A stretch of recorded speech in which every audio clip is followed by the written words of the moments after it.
విడుదల రజనీ ముందస్తు బెయిల్ పిటిషన్పై నేడు హైకోర్టులో విచారణ జరగనుంది. స్టోన్ క్రషర్ యజమాని నుంచి రజనీ నగదు తీసుకున్నారన్న ఆరోపణలు ఉన్నాయి.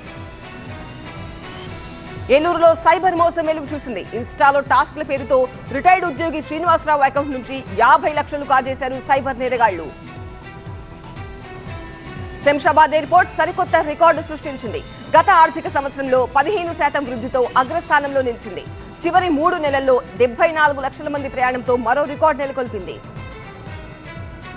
ఏపీలో మహిళలు, చిన్నారుల భద్రతకు శక్తి బృందాలు ఏర్పాటు చేయాలని నిర్ణయించింది ప్రభుత్వం. రాష్ట్ర వ్యాప్తంగా 164 టీమ్స్ ఏర్పాటు చేయనున్నారు. వేధింపులకు పాల్పడే ఆకతాయిలపై నిఘా పెట్టనున్నారు. తూర్పుగోదావరి జిల్లా బిక్కవోలులో గంజాయి పట్టుబడింది. 21 కేజీల గంజాయి స్వాధీనం చేసుకున్నారు పోలీసులు. 3 నిందితులను అరెస్ట్ చేశారు.